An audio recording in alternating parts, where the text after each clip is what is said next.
Traditional lights অনেক বেশি বড় ছিল, অনেক বেশি ভারী ছিল, পাওয়ার কনজাম্পশন অনেক বেশি ছিল, হিট জেনারেশন অনেক বেশি ছিল, এবং মেইনটেনেন্স কস্ট অনেক বেশি।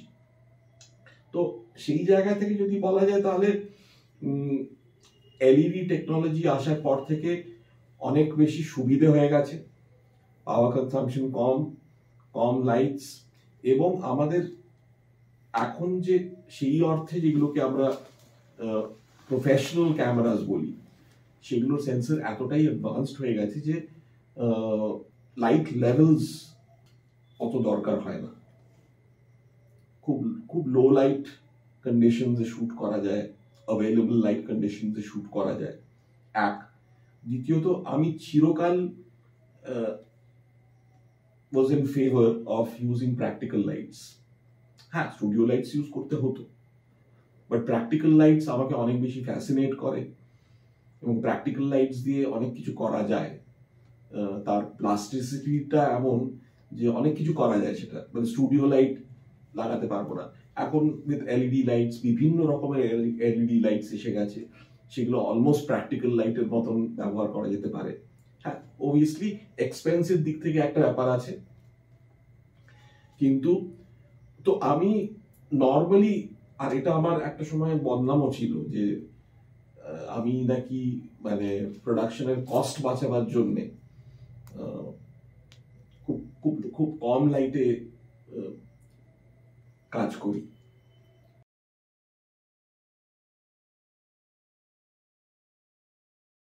এটা যখন আমি আমার ডিপ্লোমা গ্রেডিং করতে গেছিলাম অ্যাড ল্যাবসে আন্ধেরিতে, তখন আন্ধেরিতে ছিল, আমি কালারিস্টের নাম করছি না, সেদিন খুব মানে খুব করছিল আমাকে, মানে কথা শুনছিল না, না না না এটা হবে না, এটা তোমরা জানো না কিছু, এখনো ছাত্র আছো। একটা পয়েন্টে খুব বিরক্ত হয়ে গেছিলাম, বিরক্ত হয়ে মানে আমি বেরিয়ে এসে হঠাৎ দেখি মানে রাজেন কোঠারি, রাজেনজি আমাদের ওয়ার্কশপও নিয়েছেন এবং রেগুলারলি আসতেন, এবং উনি অত্যন্ত অমায়িক, অত্যন্ত ভালো একজন মানুষ ছিলেন, এবং আমাদের খুব পছন্দও করতেন। তো দেখা হয়েছে, এবং সবসময় বেটা বেটা করে কথা বলতেন। তো কি হলো বেটা আছে, তোমার চোখ এরকম ভুরু কুচকে আছো কেন, এরকম কি হয়েছে? তখন আমি বললাম যে এরকম কোনো কথা শুনছে না, আমার কথা শুনছে না, এত টেনশন করছো, ঠিক আছে আমি ওর সঙ্গে কথা বলে নেবো, তুমি চলো চলো একটু চা খাই আমরা। এই বলতে বলতে আমরা সিঁড়ির দিকে যখন এগোচ্ছি, তখন দেখি একজন নিচে থেকে একটা লোক উঠছে, ঠিক আছে, এবং সেই লোকটাকে দেখে আমার প্রথমে একটু হাসি পেয়েছিল। হ্যাঁ, একটা খুবই অত্যন্ত বেটে টাইপের একজন লোক, আমার প্রবাবলি আমার থেকেও বেটে। হ্যাঁ, সে হ্যাট পরা আর একটা লং বুটস পরা একটা লোক। তো তাকে দেখে রাজেনজি সে ভীষণ বিয়ে হয়ে নিচে নেমে গিয়ে, আরে স্যার,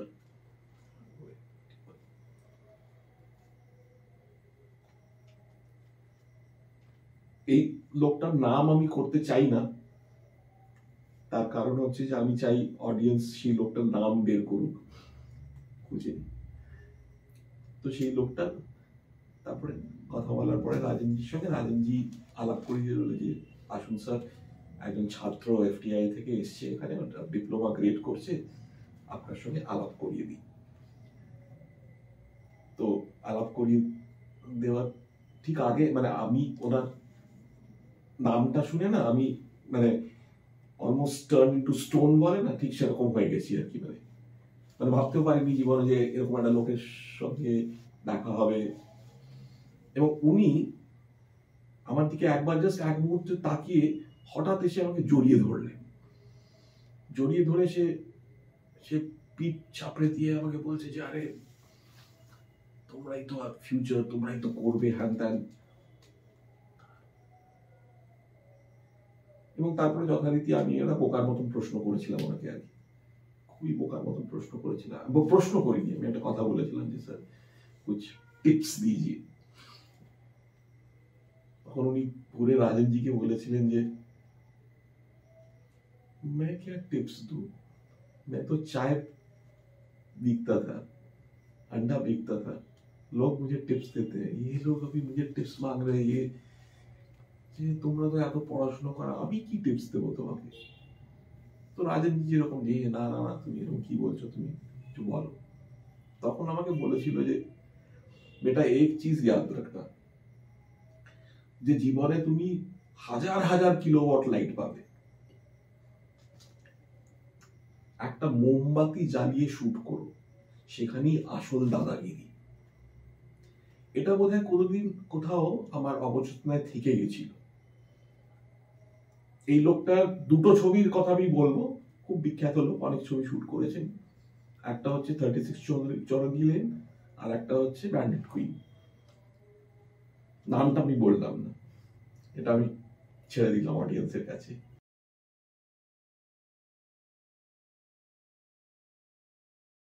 আমি সেটাই দেখেছি যে the challenge is that not using huge amount of lights,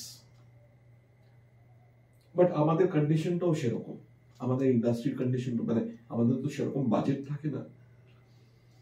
এবার সেখানে আমি নিজে গিয়ে সিনেমাটোগ্রাফার হিসেবে ইয়ে করার জন্য, এস্টাবলিশ করার জন্য আমি মানে কিলো কিলো লাইট বলছি, সেখানে আমার বাজেটের মধ্যে অ্যাফোর্ড করতে পারছে না, সেটা কোনো কাজের কথা হলো না।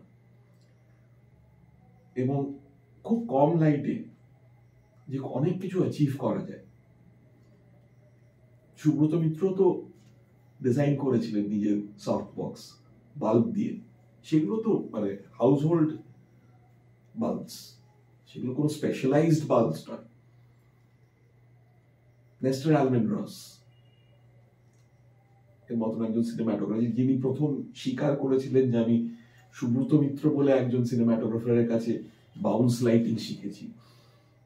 হ্যাঁ, এরা যে ন্যাচারাল লাইট নিয়ে কাজ করেছে এবং সেগুলোকে এনহ্যান্স করার জন্য যতটুকু ছোট ছোট ইয়ে করেছে, তো আমার কাছে সবসময় সেটা একটা চ্যালেঞ্জ ছিল যে কম লাইটে কিভাবে ইমেজ ফরমেশন গুলো করা যায়। এবং সেখানে করতে গিয়ে আমি যেটা আরেকটা খুব ইম্পর্টেন্ট জিনিস শিখেছি, খুব ইম্পর্টেন্ট জিনিস আমি বলবো ফর দ্য নিউ জেনারেশন, যাদের কাছে এই জিনিসটা এসেছে, যে অনেক সময় না অনেক কিছু ঘটে যায়, এগুলো আমরা হ্যাপি মিস্টেক বলি, যে এটা করতে চাইনি, করতে গিয়ে এটা ঘটে গেছে, এবং ঘটে গিয়ে দেখি যে ও বাবা, এটা তো অন্য একটা জায়গায় চলে যাচ্ছে, অন্য একটা লেভেল তৈরি হচ্ছে, অন্য একটা প্লেন তৈরি হচ্ছে, মিনিং তৈরি হচ্ছে।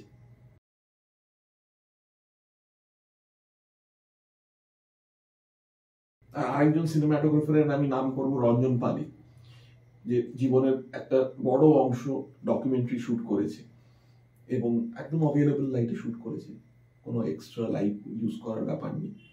বাট তারপরে যখন পরের দিকের ছবি আমি দেখছি, ফিকশনের কাজ দেখছি, সাত খুন মাফ হোক বা যে কোনো ছবি হোক, he went back to that documentary mode. Minimal lights, but the images he is creating, এটা হচ্ছে ফ্যাসিনেটিং আর কি। তো আমার কাছে ওটা ইম্পর্টেন্ট, মানে হ্যাঁ নতুন ইকুইপমেন্ট আসছে, নতুন লাইটস আসছে,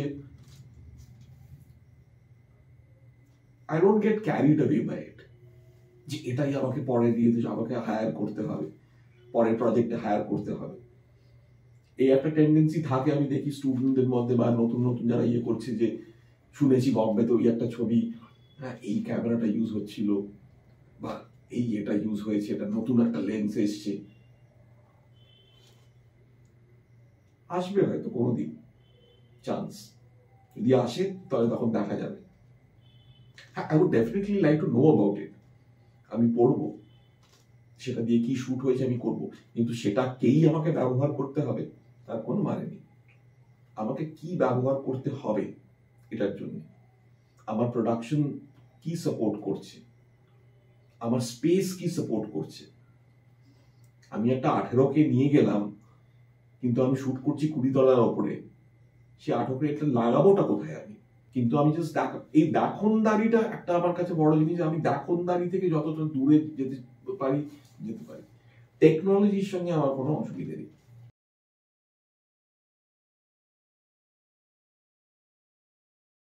300 ইয়ার্স অফ ফ্রেঞ্চ রেভলিউশনের উপলক্ষে একটা কোনো রকমের এক্সচেঞ্জ প্রোগ্রাম হয়েছিল ফ্রেঞ্চ গভর্নমেন্টের সঙ্গে, যেখানে রাউল কুটার্ড এসেছিলেন আমাদের এখানে ওয়ার্কশপ নিতে একটা।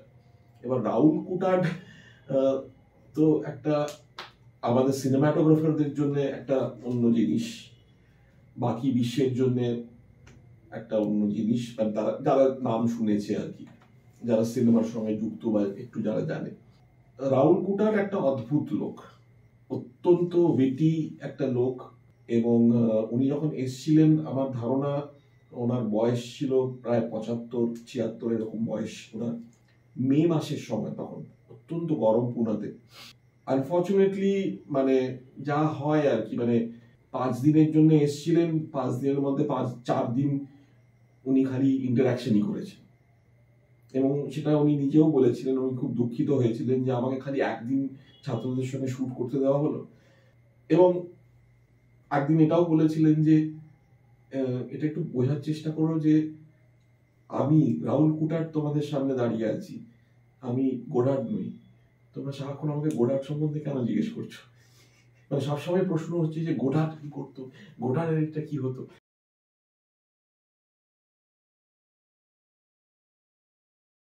আমি বলছি যে এটা একটা এক্সপিরিয়েন্স, একটা লোকের সিম্পলিসিটি মানে কোন লেভেলে যেতে পারে। যে আমাদেরই একজন ব্যাচমেট ছিল ফজিয়া বলে, তো ফজিয়া বললো যে আমি এমন শর্ট ডিজাইন করবো রাউল কুটার্ডের জন্য যে ওর তো আমি একদম অবস্থা খারাপ হয়ে যাবে ওর। দিয়ে আমাদের ইনস্টিটিউটের ঠিক পাশে একটা বিল্ডিং ছিল, তার 3 তলায় একটা স্পেস ছিল যেটা প্রায় 270 ডিগ্রি মানে কাঁচের জানলা, এরকম একটা গোলাকার। এবং ওই মে মাসের অবস্থায় যেখানে বাইরের এক্সপোজার লেভেলস হচ্ছে প্রচন্ড হাই, মানে দুটো ক্যারেক্টার, একটি ছেলে একটি মেয়ে, মেয়েটি অত্যন্ত ফর্সা, ছেলেটি অত্যন্ত কালো। তারা হেঁটে হেঁটে যাবে, এবার এই পুরো শটটা হচ্ছে ওই এগেইনস্ট দ্য উইন্ডো, মানে বাইরেটা দেখা যাচ্ছে। এটা হচ্ছে শট, এই পুরোটা ঘুরবে। এবার আমাদের তো ধারণা যে এটা লাইট আপ করতে তো একটা 4-5 ঘন্টা সময় লাগবে। তারপরে দেখা গেল 15 মিনিট সময় লাগলো না লাইট আপ করতে। ঠিক 15 মিনিট সময় লাগলো না লাইট আপ করতে, শটটা নেওয়া হলো। এবং আই ওয়াজ ফরচুনেট যে উনি ক্র্যাব ডলিতে ছিলেন, ক্র্যাব ডলিতে শুট করা হচ্ছিল, আমি ক্র্যাব ডলিটা অপারেট করছিলাম। দুটো টেক নেওয়া হয়েছিল, কারণ এই প্রথম টেকটাতে আমি ক্র্যাব ডলিটা মুভ করতে একটু সময় নিয়েছিলাম বেশি, তাতে একটা লাইট এক্সপোজ হয়ে গেছিল, তো দুটো টেক নেওয়া হয়েছিল। মানে আমরা তখনও কিন্তু কনভিন্স ছিলাম না, আচ্ছা করে তো দিয়েছে, কিন্তু বাইরেটা তো জ্বলে যাবে, কোনো ডিটেল পাওয়া যাবে না বাইরেটা, নাকি ভেতরটা পুরো অন্ধকার থাকবে, মানে কোনো ব্যাপারেই কনভিন্স নই তখন। এবং আমার মনে আছে সেই একটি বার আমাদের যে ল্যাব ম্যানেজার, আমাদের ওখানে তো এফটিআই তে একটা ব্ল্যাক এন্ড হোয়াইট ল্যাব ছিল, প্রথমবার black and white lab manager এর না মানে সে থতমত খেয়ে গেছিল নেগেটিভ দেখার পর, যে এত শেডস অফ হোয়াইট বা গ্রেজ বা হোয়াইটস বলো, বিয়ন্ড মিড গ্রে আমি জীবনে দেখিনি।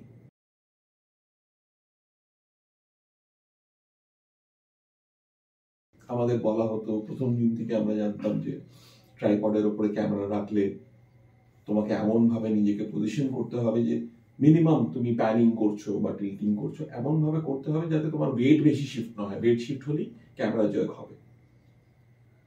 ওনাকে ওই ফজিয়াই আবার একটা এমন ডিজাইন করেছিল প্রায় 360 ডিগ্রি, মানে নিচে থেকে একটা ক্যারেক্টার উঠে আসছে, দিয়ে ঘুরে গিয়ে তারপরে অন্য একটা সিঁড়ি দিয়ে উঠে যাচ্ছে, প্রায় 360 ডিগ্রি একটা প্যানিং ফলোইং দ্য ক্যারেক্টার ট্রাইপডের উপরে।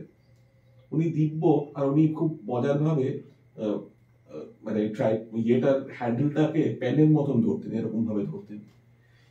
এবং দিব্য উনি মানে হাঁটতে হাঁটতে করলেন পুরো জিনিসটা।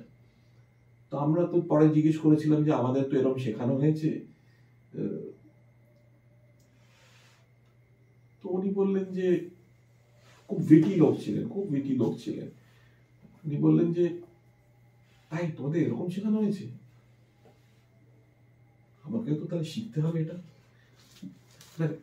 তাহলে বোধহয় আমি ভুল করেছি।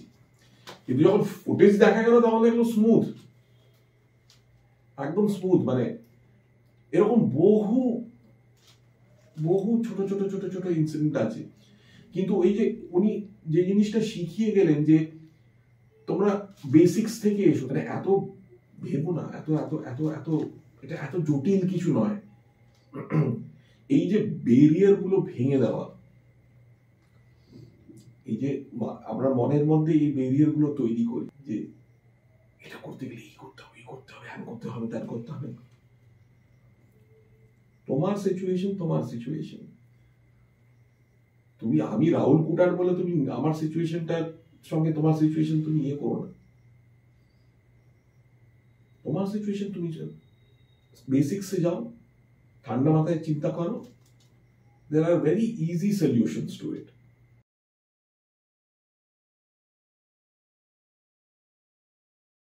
আমি বলছি যে চ্যালেঞ্জেস এর দিক থেকে ফড়িং, কেন কি ফড়িং এর আগে আমি বোধহয় একটা কাজ করেছিলাম, একটা বা দুটো কাজ করেছিলাম, যেখানে রেড ওয়ান, প্রথম রেড ক্যামেরা যেটা এসেছিল রেড ওয়ানে শুট করেছিলাম। কোনো ধারণা ছিল না ডিজিটাল টেকনোলজি সম্বন্ধে। এবার ফড়িং এ যখন প্রথম ডিএসএলআর এ কাজ করার কথা হলো,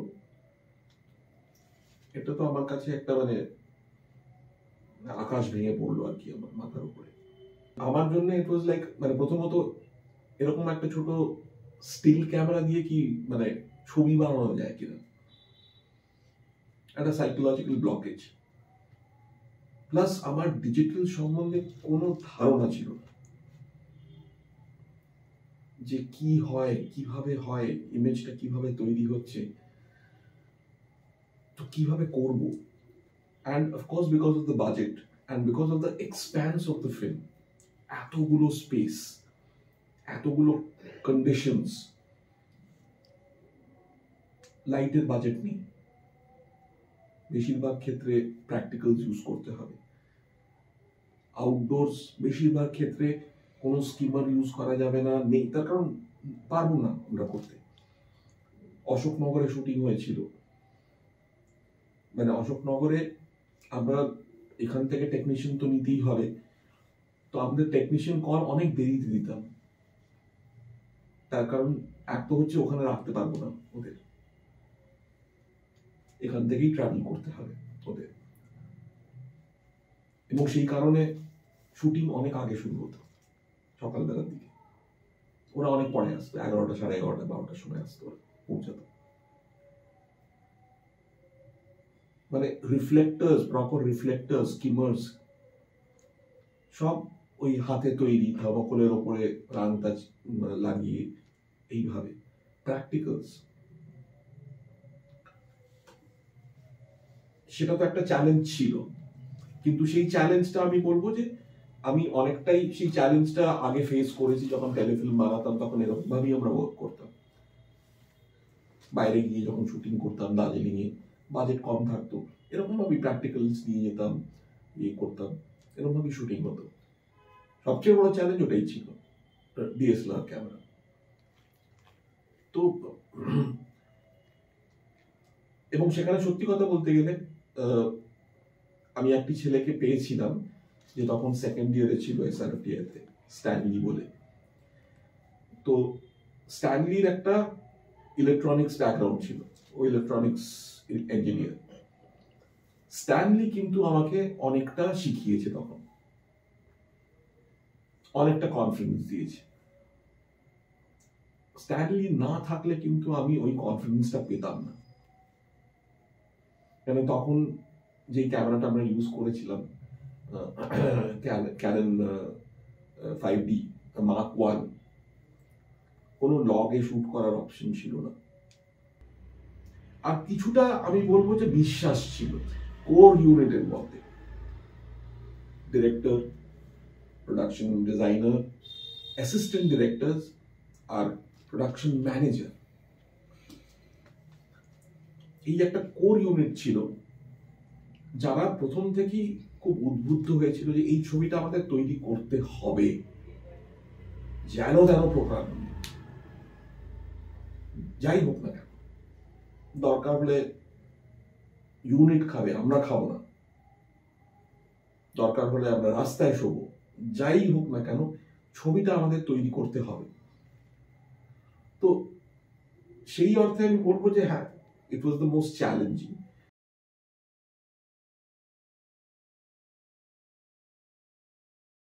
ভালো লাগার জায়গা থেকে যদি তুমি আমাকে বলো, তাহলে আমি বলবো মায়ার জঞ্জাল।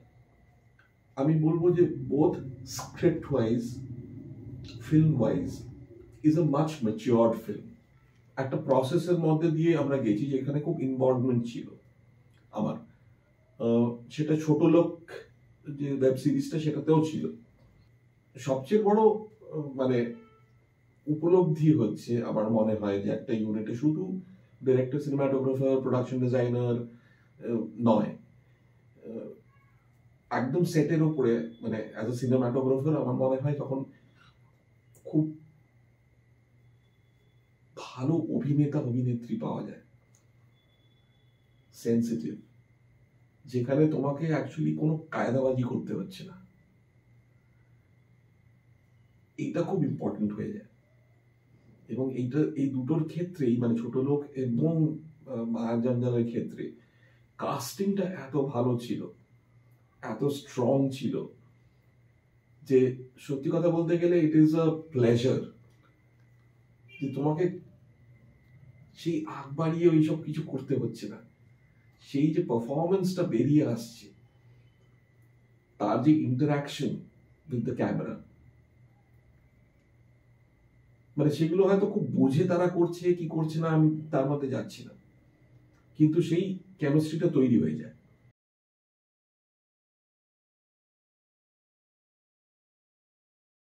মানে অনেক সমস্যা বলতে গেলে, ব্যোমকেশকে তুমি প্রথমত কিভাবে প্লেস করবে, পিরিয়ড নাকি মডার্নাইজ করবে? শার্লক হোমস কি মডার্নাইজড হয়নি? আমরা দেখেছি ব্রিলিয়েন্টলি হয়েছে মডার্নাইজড। আমাদের এখানে কি করতে পেরেছে? পারেনি। তো একটা কোথাও ওই রয়ে গেছে যে না আমরা 40s করতে পারবো না, তাহলে আমরা একটা কাজ করি, এটাকে শিফট করে 60s করে দিই। কাজ করে না, ডাজন্ট ওয়ার্ক। আমার কাছে সত্যি কথা বলতে গেলে মানে I think we have much more interesting material in literature. Byomkesh literature হিসেবে থাক, সিনেমা সত্যজিৎ রায় বাবু তো চেষ্টা করেছিলেন। চিড়িয়াখানা, I don't think চিড়িয়াখানা is one of his best works.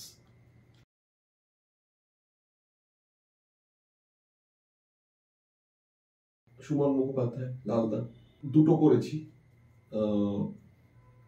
মহানগর @কলকাতা, নাকি উল্টোটা কলকাতা @মহানগর, হোয়াটএভার আর কি, ওটা ভুলে যাচ্ছি। যাই হোক, ওটা আর চতুরঙ্গ, দুটোই দুটোই এটা মোর ইন্টারেস্টিং অন্য কারণের জন্য। এই মহানগর @কলকাতা মোর ইন্টারেস্টিং তার কারণ এখানে গিয়ে প্রথম নবারুন্দার সঙ্গে আলাপ হয় এবং আমার খুব কম ইন্টারাকশন হয়েছিল নবারুন্দার সঙ্গে।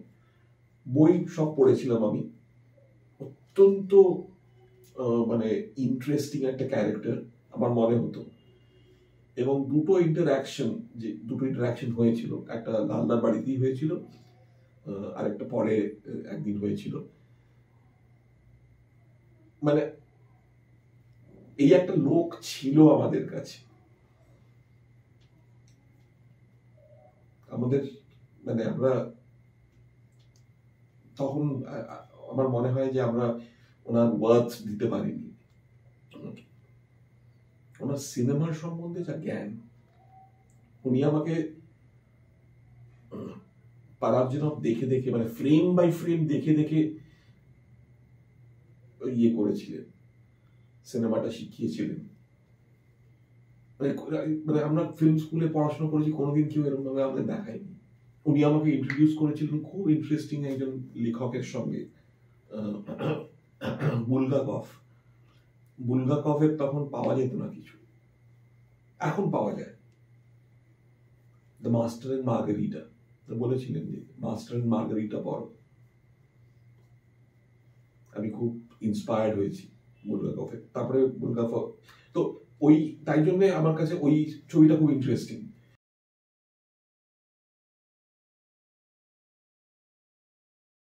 লালদার সঙ্গে কাজ করার একটা ইন্টারেস্টিং যে লালদা ভীষণ মানে ভিজুয়ালি ভীষণ স্ট্রং। বিকজ আমার ধারণা যে বিকজ লালদা comes from a theatre background, very strong theatre background as an actor, as a director. এবং আমার ধারণা যে অনেকটা স্টেজ ডিজাইন সবকিছুর মধ্যেই লালদা থাকে, লাইট ডিজাইন সবকিছুর মধ্যেই লালদা কন্ট্রিবিউশন আছে।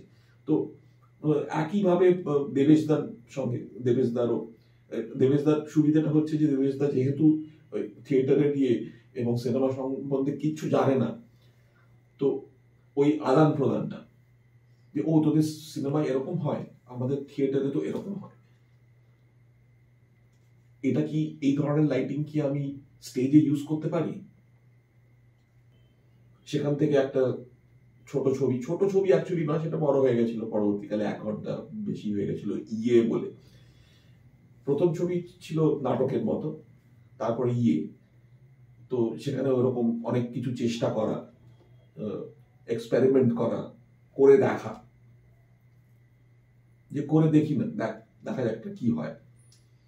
তো হ্যাঁ, এরাই আর কি প্রধানত মানে যাদের সঙ্গে খুব ইন্টারেস্টিং কাজ করেছি।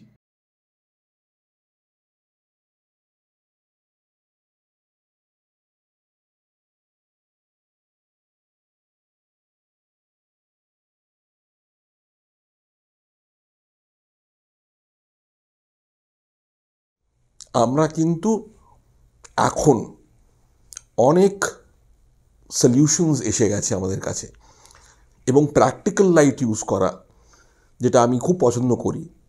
আমি একটা ছোট্ট উদাহরণ দিতে চাই।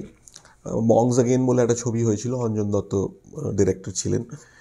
তো সেখানে একটা গান ছিল, হৃদ মাঝারে রাখবো ছেড়ে দেবো না। এটা দুটো পোর্শন ছিল, একটা লন্ডনে শ্যুট হয়েছিল আর একটা এখানে কলকাতায় শ্যুট হয়েছিল। তো ওখানে যেরকম একটা খুব হ্যাপি মোমেন্ট হচ্ছে, এবং এখানেও একটা ছোট পার্টি হচ্ছে। এই একটা টেবিল ঘিরে পুরো একটা নাচ গান, একটা আনন্দ হচ্ছে, যেরকম এখন বিভিন্ন জায়গায় বাড়িতেও হয়, ইয়েতে হয়, দেখা যায় এরকম ওই বোতলের মধ্যে এলইডি লাইট দিয়ে সাজানো হয়। তো আমরা ওরকম দুটো রেখেছিলাম, এবং তারপরে যেটা করা হয়েছিল, এই গোল টেবিলটার নিচে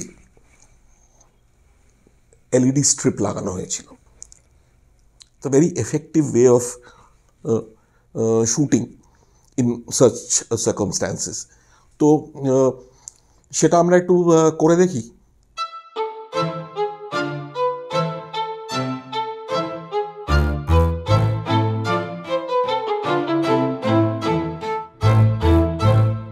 যদি ওনার ফেসটা ধরা যায়, তাহলে অনেক সময় মনে হয় যে যেহেতু লাইটটা নিচের থেকে আসছে, কন্ট্রাস্টটা একটু, অনেক সময় এই কন্ট্রাস্টটা অনেকজনের পছন্দ হয় না।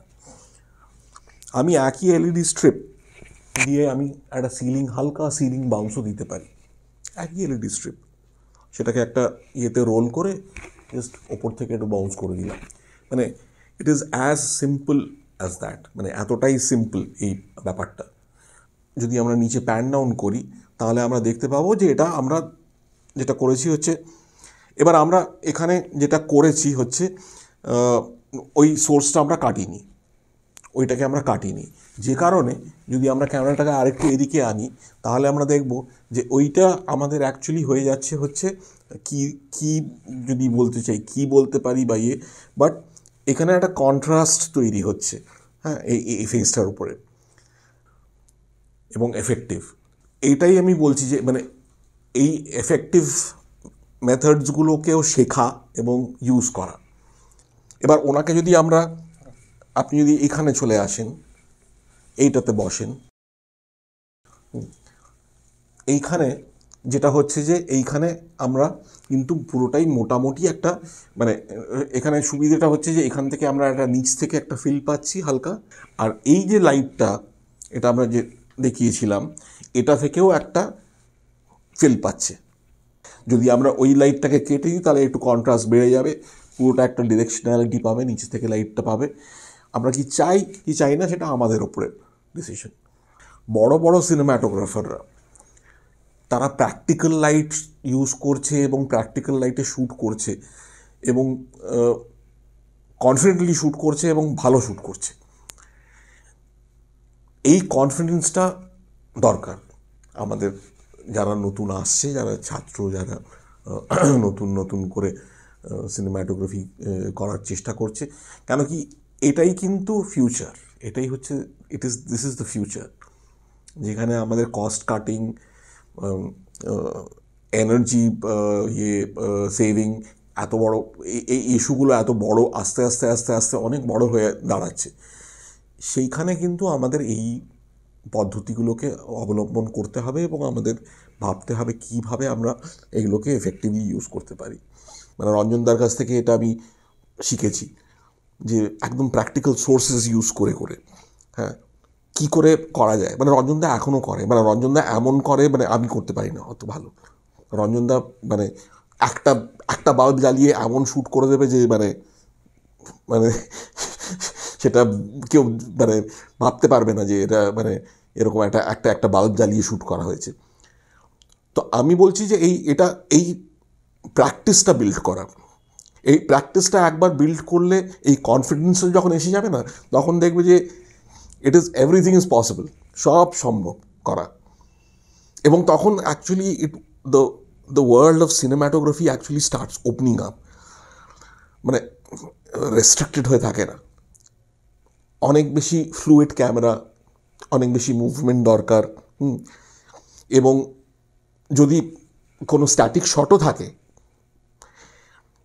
যদি আমাকে প্রত্যেকটা শটের জন্য ইন্ডিভিজুয়ালি লাইট করতে হয় আলাদা আলাদা করে, একটা হিউমাঙ্গাস অ্যামাউন্ট অফ টাইম লাগবে সেটার জন্যে, যেটা আমাদের কাছে ছিল না। আমাদের কাছে 3 ঘন্টা ছিল এই গানটা শ্যুট করার জন্য। 180 ডিগ্রিও মুভ করি, আমাকে আলাদা করে ওখানে প্রত্যেকটা জায়গায় লাইট বসাতে হবে না। সেকেন্ডলি লাইট আচ্ছা লাইট যদি বসানোও হলো, আমি বলছি ট্রেডিশনাল লাইট যদি বসানোও হলো আমার, সেখানে একটা বিরাট বড় প্রবলেম হয়ে যায় যে ক্যারেক্টারের মানে মুভমেন্টের রেস্ট্রিকশন। মানে সে যদি সামনে ঝুঁকতে চায়, টেবিলের সামনে ঝুঁকতে চায়, প্রবলেম, লাইটের সঙ্গে ধাক্কা লাগবে, লাইট কেটে যাবে ফেস থেকে।